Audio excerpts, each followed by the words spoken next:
दोस्तों union bank में जो है ना एलबीओ लोकल बैंक ऑफिसर की जो है शानदार परमानेंट भर्ती निकल कर आ चुकी है और इसमें जो है 1500 पदों पे भर्ती निकाली गई है। इसका ऑनलाइन आवेदन भी शुरू हो चुका है। आप यहाँ पे देख सकते हैं इनके जो रिक्रूटमेंट वाला पेज है, यहाँ पे आपको जो है ना लोकल बैंक ऑफिसर 25-26 के आप यहाँ पे देख सकते हैं रिक्रूटमेंट है और यहाँ अप्लाई का लिंक है जो कि आईबीपीएस के द्वारा ही एग्जाम कंडक्ट करा जाएगा और फॉर्म भी आईबीपीएस के ही पोर्टल से भरे जा रहे हैं। यहाँ पे आप नोटिफिकेशन को क्लिक करके आप देख सकते हैं 1500 पदों पे जो है ये आपकी परमानेंट जो बेसिक पे भी आप देख सकते हैं, बहुत ही शानदार बेसिक पे है आप यहाँ देख सकते हैं जो कि 1500 पदों पे वैकेंसी निकाली गई है। इसका कैसे फॉर्म को भरना है, कब से कब तक फॉर्म भरना है, कौन एलिजिबल है, सारी इन्फॉर्मेशन को बताएंगे और इसमें मात्र एक एग्जाम देना है, उसकी वजह से लोकल लैंग्वेज का एग्जामिनेशन होगा जिसको लैंग्वेज प्रोफिशिएंसी टेस्ट बोलते हैं और फिर आपका इंटरव्यू होगा, आपका सिलेक्शन हो जाएगा। उम्र सीमा भी अच्छा खासा यहाँ पे बताया गया है और इसमें आपने बैचलर डिग्री कर रखा हुआ है तो आप इस भर्ती के लिए फॉर्म को अप्लाई कर सकते हैं। तो पहले नोटिफिकेशन को थोड़ा सा देख लेते हैं, फिर मैं आपको जो है एक लाइव फॉर्म फिल करके बता दूंगा। यहाँ देख सकते हैं ये वैकेंसी है एलबीओ की लोकल बैंक ऑफिसर, एक तरह से प्रोवेनरी ऑफिसर ही ये कहलाते हैं लेकिन लोकल बैंक जो इनके है वहां पे ये काम करते हैं। 24/10 से लेकर 13/11 तक आप फॉर्म को अप्लाई करेंगे जो कि ऑनलाइन शुरू है और यहाँ पे स्केल ग्रेड देख सकते हैं, आपका पोस्ट का नाम as a local bank officer आप कहलाएंगे और बेसिक पे स्केल आप यहाँ पे देख सकते हैं। आपका प्रोबेशनरी पीरियड जो होगा 2 साल का होगा और नंबर ऑफ पोस्ट यहाँ पे 1500 दिखाए गए हैं। यहाँ पे अलग अलग स्टेट वाइज वैकेंसी आपको देखने को मिलेगी जिसमें आपका स्टेट दिया हुआ है और मिलिट्री लैंग्वेज प्रोफिशिएंसी टेस्ट जो होगा उसके लिए किस लैंग्वेज का कौन सा लोकल लैंग्वेज आपका टेस्ट होगा वो यहाँ पे बताया गया है। जैसे आप देखेंगे आंध्र प्रदेश में तेलुगु आपका लोकल लैंग्वेज है, 200 पोस्ट है।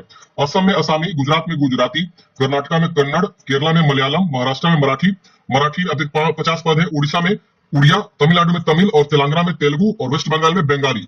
इस तरह से इन सभी जो है राज्यों को मिला के 1500 पोस्ट पे वैकेंसी निकाली गई है और यहाँ विकलांग के लिए कौन सा पद रिजर्व है यहाँ पे आपको देखने को मिलेगा। अब यहाँ पे इसका मतलब क्या होता है मैं आपको अभी आगे समझा दूंगा। देखिए अब यहाँ पे जो फॉर्म स्टार्ट है 24/10 से 13/11 तक।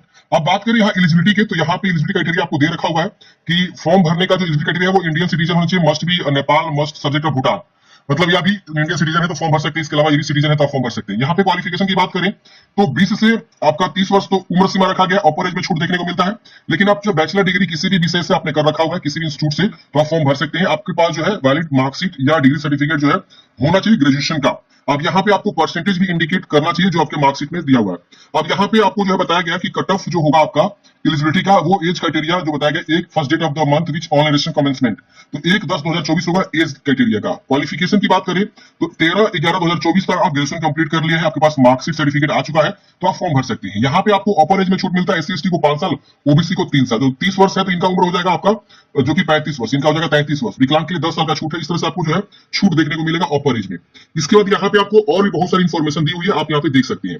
अब देखिए यहाँ पे जो आपका सिलेक्शन प्रोसेस वो भी यहाँ पे दे दिया गया है, आप एक बार देख सकते हैं। इसके बाद से आपका बताया गया कि आपका जो है ये पेनल्टी का क्या जो है यहाँ पे नियम है और कट ऑफ स्कोर यहाँ बताया गया है और प्रोफिशिएंसी टेस्ट होगा जो कि आपका सिर्फ जो है ये क्वालिफाइंग इन नेचर होता है। यहाँ बताया गया है कि रीडिंग, राइटिंग और स्पीकिंग जो लोकल लैंग्वेज है जिस भी स्टेट के लिए फॉर्म भर रहे हैं वो आपको आनी चाहिए। जिससे मान लीजिए यहाँ पे आपका जो लोकल लैंग्वेज है वो मान लीजिए सपोज आप वेस्ट बंगाल से फॉर्म भरना चाहते हैं तो वेस्ट बंगाल का लोकल लैंग्वेज क्या है, बंगाली है, तो आपको बंगाली रीड राइट स्पीक आना चाहिए तो ये आप फॉर्म भर सकते हैं और आप एलिजिबल है। तो ये विशेष ध्यान देना है, आप जिस भी राज्य से फॉर्म भर रहे हैं उस राज्य के लिए तो अप्लाई कर सकते हैं लेकिन वहां का लोकल लैंग्वेज आपको रीड राइट स्पीक होना चाहिए।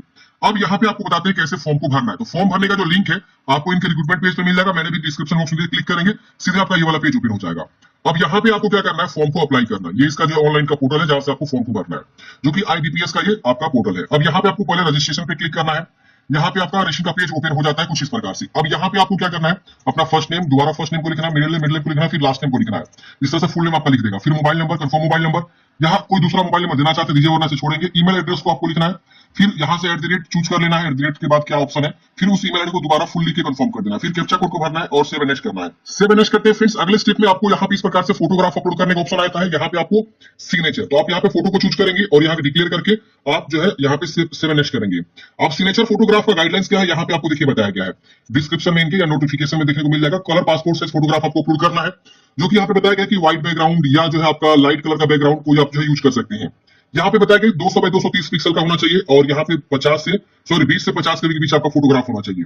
यहाँ पे आपको सिग्नेचर के बारे में बताया गया कि व्हाइट पेपर पे ब्लैक इंक से सिग्नेचर चाहिए और 140 बाय 60 पिक्सल का आपका सिग्नेचर होना चाहिए 10 से 20 के बीच। ध्यान रहे सिग्नेचर जो आपका कैपिटल लेटर में नहीं होना चाहिए। तो ये आपको जो है सिग्नेचर यहाँ पे आपको चूज करना है, यहाँ पे फोटो चूज करना है इसी गाइडलाइंस के अकॉर्डिंग। फिर इसको डिक्लेयर करेंगे, नेक्स्ट करेंगे। नेक्स्ट करते ही पूछ रहा है कि आप किस स्टेट के लिए अप्लाई करना चाहते हैं। तो जैसे मैंने बताया कि आपको एक बार ये कंफर्म करना है कि जिस भी स्टेट से फॉर्म भर रहे हैं वहां का आप लोकल लैंग्वेज जानते हैं कि नहीं है, उसके अकॉर्डिंग आप चुनाव करेंगे। अब यहाँ पे जैसे आप चुनाव करेंगे आपका लोकल लैंग्वेज वही आएगा जिस लैंग्वेज से बिलोंग करता है। अब यहाँ पे आप देखेंगे तो आपको पूछ रहा है कि आप जो है प्रोफिशिएंट है रीडिंग राइटिंग स्पीकिंग का, उस लोकल लैंग्वेज का पूरा यस कर देना है। आपने 10th और 12th स्टैंडर्ड पे जो है आप लोकल लैंग्वेज पढ़े कि नहीं पढ़े, यहाँ पे आपको बताना यस। अगर आप यहाँ नो करेंगे तो नो भी कर सकते हैं, लेकिन आपको यस कर देना है। यहाँ आपको कैटेगरी बताना है, जनरल, ईडब्ल्यूएस, ओबीसी, एससी, अपना कैटेगरी चूज करेंगे। यहाँ विकलांग के टेस्ट करेंगे, वो नो करेंगे। यहाँ पे आपसे पूछ रहा है इस तरह के जो है आपको स्क्राइब वगैरह के बारे में, तो विकलांग पर्सन के लिए ऑप्शंस दिया हुआ है। सीधे मेरे केस में आपको यहाँ से इनेबल हो रहा है, ये सब विकलांग पर्सन के लिए ऑप्शंस दिया हुआ है। यहाँ पे आप जो है 1984 में जो दंगे हुए थे उसके फैमिली मेंबर है, चाइल्ड है, यस में आपको बताना है। यहाँ पे आपको एक्स सर्विसमैन या commission officers including emergency commission officers हैं, तो आप यहाँ पे यस में बता सकते हैं। फिर यहाँ पे आपको इस तरह से रिलीजन बताना है, हिंदू मुस्लिम क्या है। आप माइनॉरिटी से आते हैं, यस करेंगे, वरना नो करेंगे। आप इंडियन बताएंगे नेशनलिटी में। यहाँ आपको बताना है कि आप एग्जाम सेंटर कहाँ लेना चाहते हैं। जहां भी लेना चाहते हैं आप ले सकते हैं, बिहार, दिल्ली, गोवा, गुजरात, हर जगह आपको एग्जाम सेंटर देखने को मिलेंगे। हर एक राज्य में एग्जामिनेशन सेंटर आपको मिल जाएंगे। तो आपको एग्जामिनेशन सेंटर का राज्य और एग्जाम सेंटर पूछ रहा है। यहाँ डेट ऑफ बर्थ आपको बताना है, यहाँ आपको जेंडर बताना है। यहाँ जुड़वा भाई बंधु यस में बताएंगे। मैरिड है कि अनमैरिड है, अपना father's name, mother's name, spouse और धांगनी का नाम लिखना चाहते हैं, जीवन साथी का तो आप लिखे, वरना छोड़ देंगे, मैरिड कैंडिडेट्स के लिए है। फिर यहाँ पे अपना विलेज, पोस्ट, थाना अच्छे से प्रॉपर जो है कोरस्पोंडेंस एड्रेस यानी प्रेजेंट एड्रेस आपको लिखना है, जिसको हम लोग पत्राचार का पता बोलते हैं। तो जो भी एड्रेस आपका है कोरस्पोंडेंस प्रेजेंट जिसको बोल लीजिए, वो आप यहाँ लिखेंगे। स्टेट पिन कोड लिखेंगे। अब यहाँ परमानेंट लिखना है। अगर सेम इसको टिक करेंगे, सेम कोड अलग है तो अलग अलग लिखेंगे। यहाँ जीएसटी इनवॉइसिंग के लिए आप क्या देना चाहते हैं उसको आप चूज करेंगे। आपका अमाउंट शो करेगा एप्लीकेशन की, देख लेना है। फिर आपको वैलिडेट करना है, सेव एंड नेक्स्ट करना है। सेव एंड नेक्स्ट करते हैं फ्रेंड्स। अब अगले स्टेप में आपको एजुकेशनल क्वालिफिकेशन की जानकारी देना है। तो यहाँ पे आपको ग्रेजुएशन के बारे में बताना है कि कौन से अपने कोर्स कर रखा हुआ है, फुल टाइम या रेगुलर। तो यहाँ पे आपको बताना है डिग्री आर्ट्स, कॉमर्स, साइंस किस विषय से कर रखे हुए हैं। यहाँ पे आपको पासिंग जो है आपको बताना है, पासिंग ईयर, डेट, मंथ और परसेंटेज, और फर्स्ट है कि सेकंड ईयर बता देना है। फिर यहाँ पे अदर कोई क्वालिफिकेशन है जैसे कि पीजी के बारे में, तो आप भरेंगे, वरना से छोड़ देंगे। यहाँ आप वर्क एक्सपीरियंस के बारे में पूछ रहे हैं, आपको बताना है कि प्रेजेंटली काम करिए, इसमें बताना है। आप जो लैंग्वेज आपने चुनाव किया है, मतलब जो भी राज्य से फॉर्म भरे वहां का जो लोकल लैंग्वेज है उसका नाम यहाँ आएगा। रीड, राइट, स्पीक आपको कर देना है। फिर इसको आप सेव करके नेक्स्ट कर देना है। अब अगले स्टेप में यहाँ पे आपको प्रीव्यू आता है। प्रीव्यू को चेक करिए कि जो भी आपने जानकारी दी सब चीज सही है। अगर इसमें कुछ भी गलती है तो आप इसको सुधारेंगे। सुधारने का जो ऑप्शन आपको नीचे मिल जाता है, अब आपको वेरीफाई करते हुए नीचे आ जाना है। यहाँ देखिए बैक जाने का ऑप्शन है, मतलब आप बैक जाकर सुधार लीजिए, नहीं गलती है तो आप कंप्लीट करेंगे। तो यहाँ पे एग्री करना है, फिर आपको कंप्लीट करना है, ओके करना है, अगेन आपको ओके करना है। ओके करते हैं फ्रेंड्स, आपका फॉर्म सबमिट हो जाएगा। अब यहाँ पे आपको कुछ डॉक्यूमेंट्स अपलोड करना है। जैसे आप देखेंगे तो लेफ्ट थंब इंप्रेशन और हैंड रिटन डिक्लेरेशन। अब ये दोनों क्या होता है, देखिए लेफ्ट थंब इंप्रेशन मतलब क्या कि आपको जो अंगूठे का निशान मांग रहा है लेफ्ट वाला का। यहाँ पे बताया गया कि 20 से 50 केबी का होना चाहिए और 200 बाई 200 240 बाई 240 पिक्सल का होना चाहिए। हैंड रिटन डिक्लेरेशन में क्या है, तो इसका जो है आपको एक मैटर दिया हुआ है। ये हूबहू मैटर क्या करेंगे, आप सादे पेज पे जो कैंडिडेट है वो अपना खुद के राइटिंग में लिखेगा। यहाँ अपना जो भी नाम होगा वो अपना जो है नाम लिख देगा, जो भी उसका नाम है, ठीक है ना। और ये प्रॉपर एड्रेस मतलब ये प्रॉपर जो है क्या करेगा, हैंड रिटन जो है अपना करेगा और इसको स्कैन करके अपलोड करना है। जिसका साइज बोला गया है 50 से 100 केबी के बीच होना चाहिए, 800 बाई 400 पिक्सल में।